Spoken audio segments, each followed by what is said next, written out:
Olá, agora que é tarde, boa tarde. Me chamo Marjan, eu sou iraniano, moro aqui no Brasil há quase 6 anos. Como é a sua cidade no Irã? Eu morava em Teherã, capital, uma das cidades mais populosas do Irã. Por que veio para o Brasil? Porque venho para o Brasil. Então, eu sempre queria sair do meu país, desde quando que eu me conheci, primeiro minha viagem que eu fiz, eu vi que a vida normal é bem diferente do que esse que a gente está morando, está vivendo lá. Então eu pensei, por que a gente tem que ficar nesse país que tudo é proibido e ainda mais para mulheres, né? Porque eu tenho que viver nesse país e sempre procurei um país para conseguir crescer, para viver uma vida normal que qualquer pessoa imagina na cabeça e para realizar os meus sonhos. O que pode contar sobre morar no Irã? Sobre morar no Irã. Sobre morar no Irã para outras pessoas estrangeiras ou quer falar sobre iranianos mesmo? Iranianos mesmo. Para iranianos mesmo. Então, eu acho que cada dia está ficando pior porque hoje em dia o conhecimento do povo está aumentando e o povo não tá achando que a vida que tem lá não é legal, tudo é proibido e não tem liberdade, não conseguir viver e conseguir crescer. É muito difícil trabalhar lá, é muito difícil você conseguir crescer e conseguir chegar a realizar seus sonhos, porque sempre você tem umas coisas que é proibido. Você não pode fazer isso. Você sempre tem algumas pessoas ou algumas coisas que proibidam você para viver. E hoje em dia é pior. Eu acho que o custo da vida está ficando muito alto. A pobreza está aumentando, infelizmente.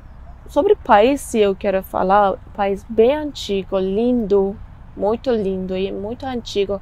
Cultura que a gente tem bem antigo, mas infelizmente não gosto de falar de política, mas os governos têm palavras, os governos estão acabando com o país e um país que é tão rico, tem petróleo, mas o povo está ficando pobre porque estão roubando o povo, infelizmente. Considera Narges Mohammadi como a principal figura contra a opressão? Narges Mohammadi. Ela é uma das ativistas dos direitos humanos, acho que no mundo. E também ano passado ela foi um fundador esse movimento de mulher, vida, liberdade, que esse movimento até agora continuou e acho que viralizou no mundo. E como entende o seu papel de mulher na abolição de algumas restrições impostas? Na verdade, eu sempre, assim, eu nunca gostei eu procurei sempre essa igualdade entre homens e mulheres. E nunca gostei esses lei radical contra mulheres no meu país. E tentei, até onde que eu consegui, mostrar meus oposições, que não tava só contra esses tava contrário com esses leis que é radical, que mulheres, na verdade parece que no meu país mulheres não são vivos, são um objetivo. Então eu sempre tentei mostrar que esse não é certo, mas não é possível, tudo é fechado, sabe? Mas até onde que eu consegui com minhas irmãs, a gente tentou para fazer isso. Para pessoas de lá, mulheres de lá, infelizmente parece que é normal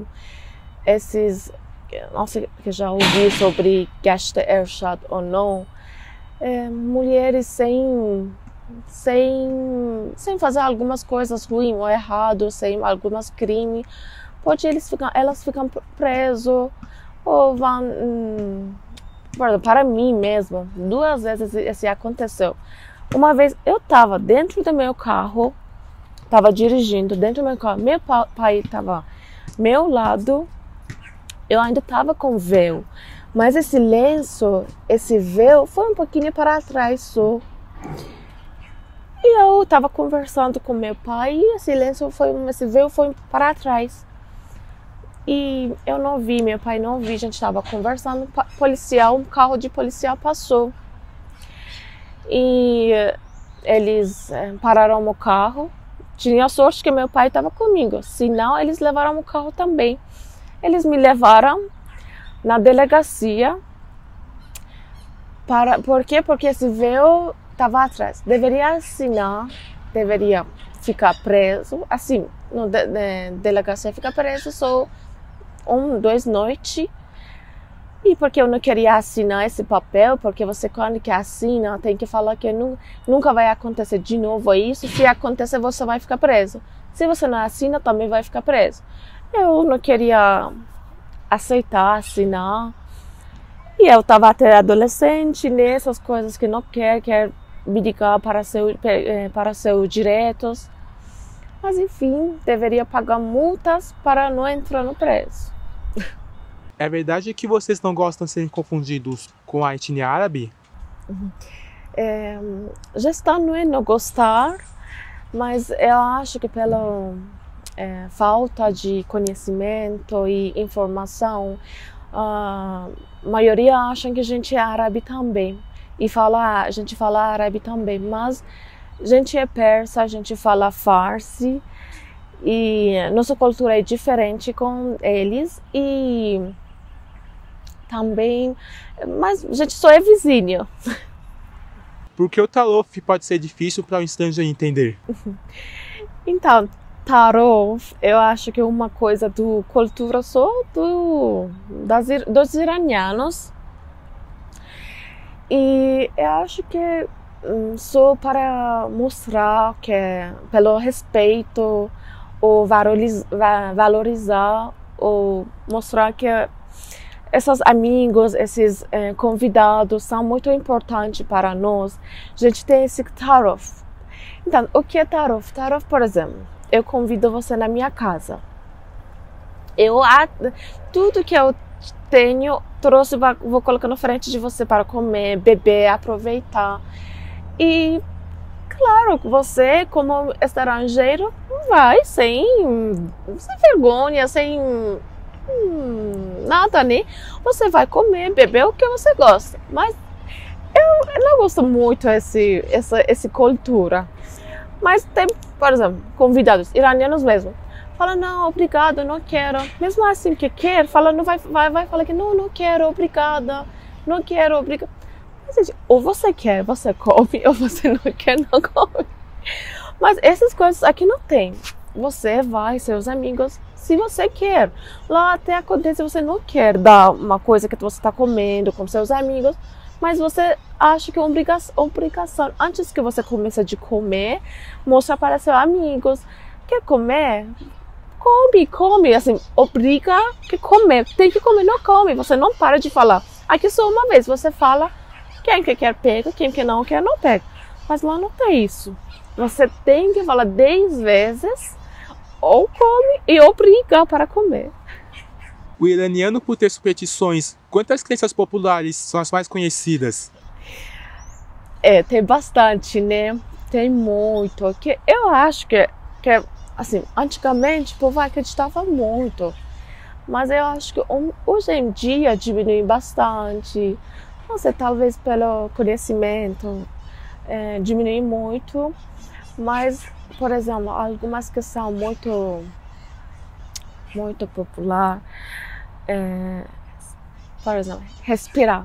Você está fazendo algumas coisas, você respira.